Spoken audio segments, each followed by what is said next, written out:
DogWorks Radio is sponsored by Alaska Dog Works. Check out their website at alaskadogworks.com. From First Paw Media, sponsored by Alaska Dog Works Professional Canine Training Center in Anchorage, Alaska. This is DogWorks Radio, committed to families and their dogs to build lifelong and fulfilling relationships. Visit our website at dogworksradio.com. Now, here are your hosts, Robert and Michelle Forto. Hello and welcome, everybody. This is Robert Forto, and you're listening to DogWorks Radio on KVRF 89.7 in the Mat-Su Valley. RadioFreePalmer.org is our live streaming site, and you can find all of our episodes over on dogworksradio.com. Be sure to check us out on social media by searching for DogWorks Radio. And today we have a special guest calling in from Michigan. Her name is Cara Conway. She is the Public Relations and Social Media Coordinator with Paws with a Cause. It is a service dog training organization, and they do all kinds of stuff, and we're going to jump right into that. Cara, how are you doing today? I am doing fabulous. A sunny Monday here in Michigan, which we can never take for granted, and so happy to be on with you. Well, thank you very much for joining us. Cara, can you do us a favor and introduce yourself to our guests and tell us who you are and what you're all about, please? Yeah, so my name is Cara Conway. I am the Public Relations and Social Media Coordinator for Paws with a Cause. I've been at Paws for about 3 years now, and we custom train assistance dogs for people with disabilities. We've been doing it for 41 years now. We train 4 different types of dogs. We do service dogs, hearing dogs, seizure response dogs, and service dogs for children with autism. I know your listeners know a lot about service dogs, so I don't need to go into too much depth about that. But in my free time, I'm also raising a future assistance dog through Paws named Poppy. I'm looking forward to finding out a little bit more about Poppy as we get into our episode today. And we have some news to talk about with the Americans with Disability Act, and we're going to jump into that. But first, Cara, can you tell us a little bit about Paws with a Cause and what they're all about? Yeah, so we custom train assistance dogs, and we do it for free. We are a nonprofit. We estimate that each dog takes about $30,000. We don't receive any government aid or insurance help, so we do rely on our loyal donors to make sure that we're able to place these dogs. We place dogs as service dogs, so if someone needs help opening a door or retrieving an item for people with mobility issues, hearing dogs, so those go to people who are deaf or hard of hearing. Seizure response, so they respond after a seizure, not a seizure alert. As well as service dogs for children with autism. And they help by providing a bridge kind of from the child's world to ours. They help build communication skills and really teach the kid responsibility and just having that companionship. And I know that you are the Public Relations and Social Media Coordinator, and I'm sure that that comes with some pretty big shoes to fill, because one of the biggest parts of being a service dog organization is educating the public, not only for folks that are going to be receiving dogs, but also the businesses and establishments that are going to have those service dogs frequent their organizations. How big of that is your job in kind of spreading the message about what service dogs are and what they're all about? Oh, absolutely. I mean, first, we are all about training the dogs, but like you said, what comes with that is educating the public, and we find that so important because it makes our clients' lives easier. A lot of what I do is educating the media or covering stories where the client got denied access to, and really just taking it as an education opportunity to, I'm sorry, you can probably hear my little puppies barking in the background, taking the opportunity to teach them and educate them so they know how to act moving forward, and what dogs are allowed in the establishments and what dogs they can turn away. So Paws with a Cause has been around, I believe you said, for over 40 years. And I think you said in our emails back and forth that they're one of the pioneers with the Assistance Dogs International. Is that right, or do I have my wires crossed? Yes, you are absolutely right. So Paws is 41 years old, and we were actually one of the first 3 organizations to start training service dogs. So not guide dogs, but specifically service dogs who help people with physical disabilities. And we helped also pioneer the organization called Assistance Dogs International, and that was in 1986, so 2 years before the ADA was signed into law. And what Assistance Dogs International does is they accredit different nonprofits that train these assistance dogs. So we were a part of that, and yeah, like I said, we were one of the first 3 organizations to start training these service dogs. Wow, you guys have been doing it for a long time. And first off, congratulations to all the hard work. I know exactly how hard it is because we train service dogs here at our company. But today we're going to talk a little bit about the Americans with Disabilities Act and all of that entails. But before we jump into that, in your role as primarily an educator for service dogs and, trying to get that message across, what do you think the biggest misconception is right now today going into 2021? I think there's a great debate between emotional support animals and service dogs. As a member of Paws, we absolutely encourage people, we see a place for emotional support animals, but we understand that place is not in public. And I think educating the public on the difference between emotional support animals, therapy dogs, and assistance dogs is huge, because a lot of times those people that are breaking the law and bringing their emotional support animals into public establishments, and maybe they don't even know that they're doing anything wrong, but it wreaks some havoc for then when our clients try to go to these establishments and the organization or the business doesn't want to let them and their dog in because they've had issues with these ESAs in the past. So really just trying to hammer in the difference between ESAs, therapy dogs, and assistance dogs, to educate those who have an emotional support animal, but also empower these businesses so they feel comfortable enough to be able to ask those 2 questions that the ADA says they can ask, to make sure that they are only allowing in fully trained assistance dogs into their establishment. So with that being the biggest question or the biggest concern right now, you had talked about the emotional support dogs. Where do you see service dog and service dog training moving forward in the near future? Yeah, I think that's a really interesting question. One of my coworkers has a lot of predictions that these restrictions on dogs going in public will actually end up loosening up. It's becoming more common to see not even ESAs, but just pets allowed in establishments, right? Like, I don't know if you guys have Home Depot or Lowe's over in Alaska, but they're pet-friendly stores. So I would say we're actually leaning towards more businesses loosening up on their pet rules. And I think that could potentially lead to more issues for our clients if these dogs that are going into these stores aren't well behaved. The safety of our clients is always our first priority, and making sure that they're safe and their assistance dog is safe as well. So 2 big issues that we see with service dogs in training and with our clients are in housing and on airplanes. And of course, here in Alaska, you have to fly everywhere if you're going to go on vacation or whatever. Do you see that same thing? And what do you do to not only educate your clients that are going to be receiving a dog, but also the landlords and on the other side of the fence as well? Yeah, we do see a lot of issues with primarily around flying. Luckily, we have a really robust client services team that are always advocates for our clients.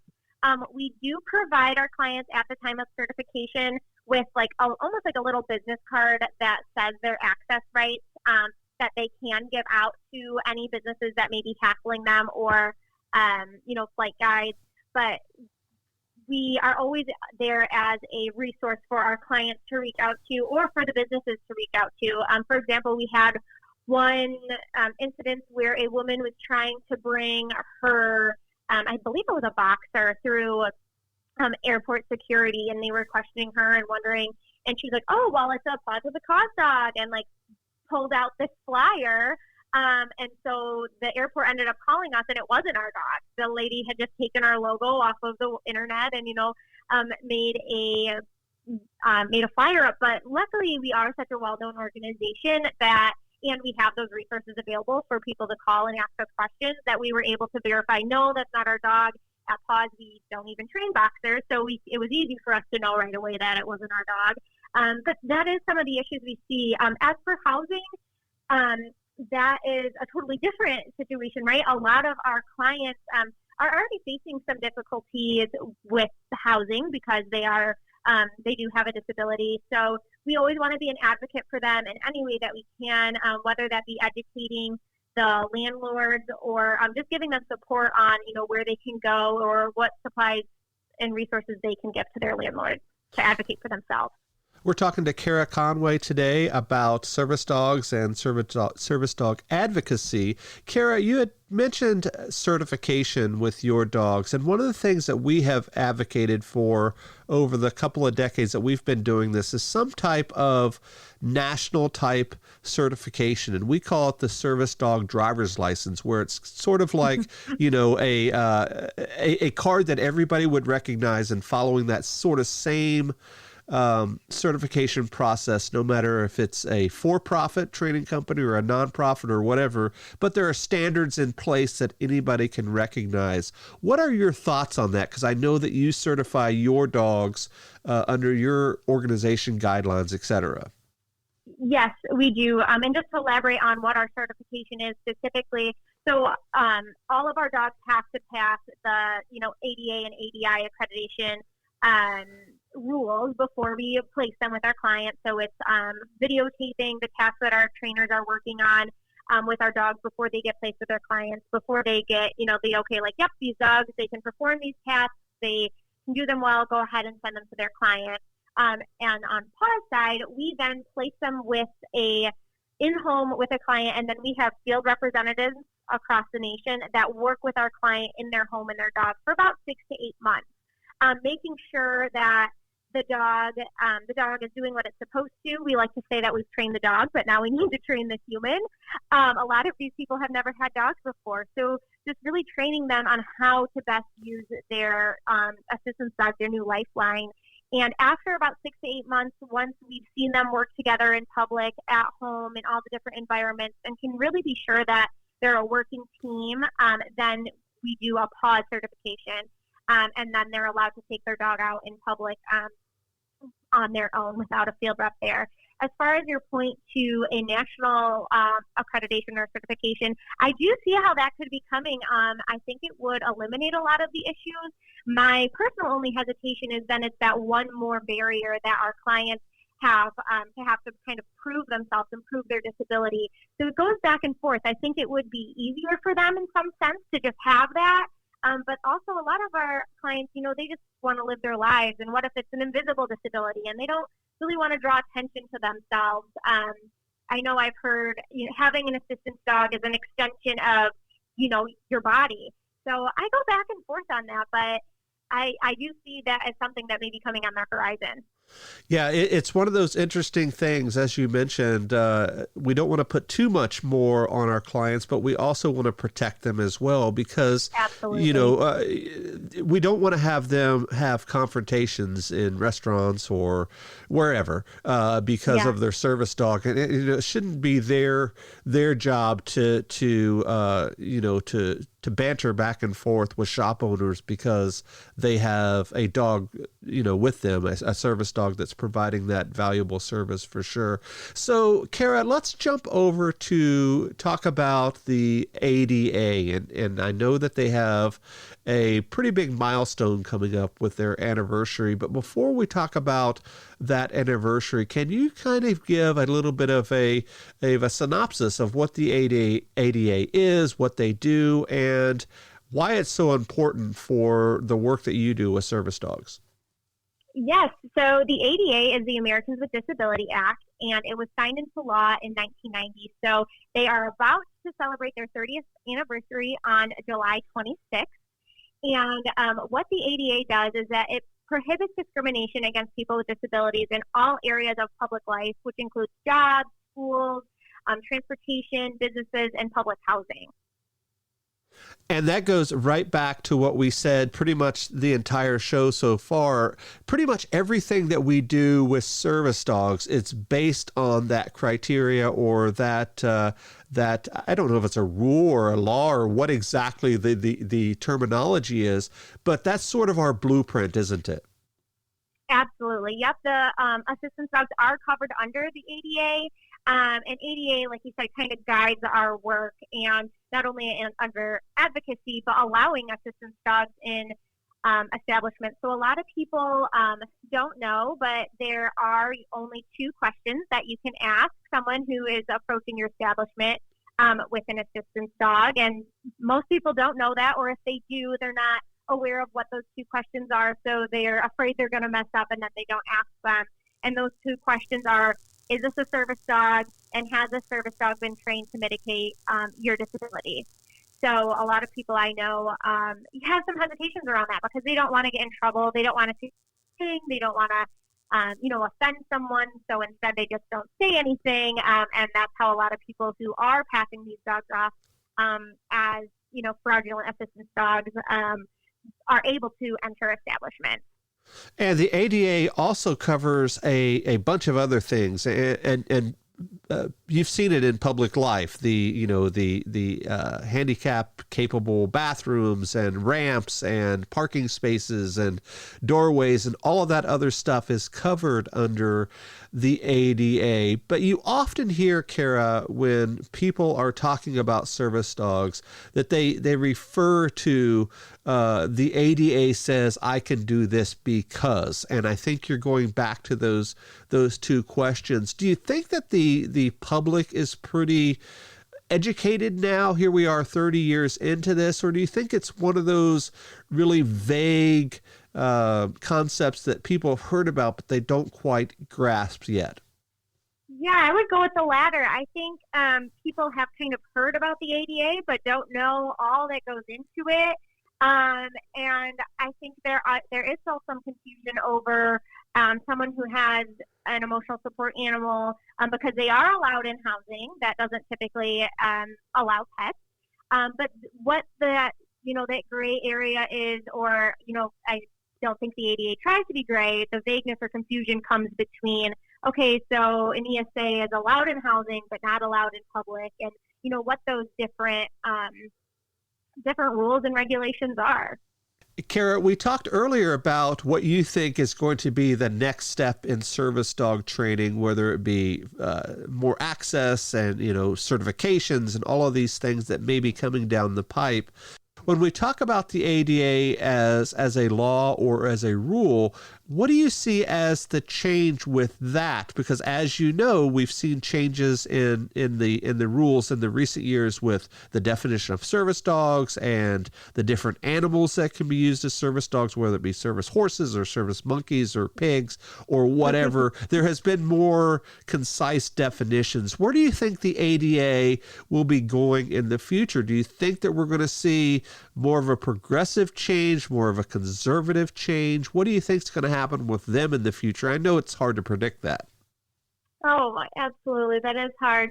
One thing that, at Paws we would like to see is having the ADA kind of adapt their own white cane law. So I don't know if your listeners are familiar with what that is, but that is allowing trainers or foster puppy raisers to train their dogs in public establishments. So service dogs, assistance dogs, do have that public access rights, but dogs in training do not.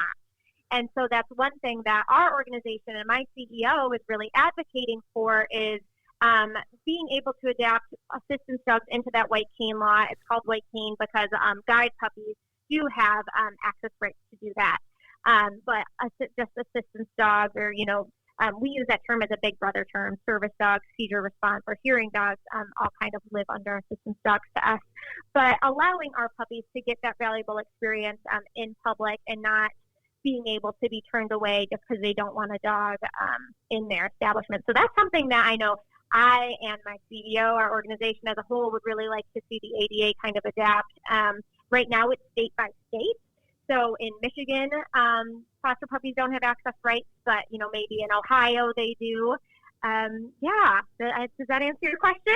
Yeah, it's across the board. When I talk to different trainers and different organizations, everybody has their own ideas, and I think that that's what change is all about. When you have good ideas and you can bring them forth and show a plan of action, that's how changes get made, and that's exactly what happened 30 years ago when the Americans with Disabilities Act was proposed and, of course, passed, and all of that. Here we are 30 years later, and we're practicing under that. So lastly, Cara, I want to talk about two things. You had talked about invisible disabilities. I want to talk about that first, and then I want to talk about your puppy that you're training, because you are training, I'm not sure if it's a male or a female, him or her for one of these invisible disabilities. He is a hearing dog. So first, can you tell us what invisible disabilities are, and then let's talk about Poppy. Yeah, so an invisible disability is something that is a disability where you can't necessarily see just by looking at someone that they have that disability. So, for example, epilepsy or being hard of hearing or deaf, those are something that when you see someone on the street, you don't necessarily know that they have a disability. A lot of our clients who do have these invisible disabilities are the ones that get the most hassle when trying to enter a facility because they don't see, for example, a wheelchair and might automatically assume that someone has that disability.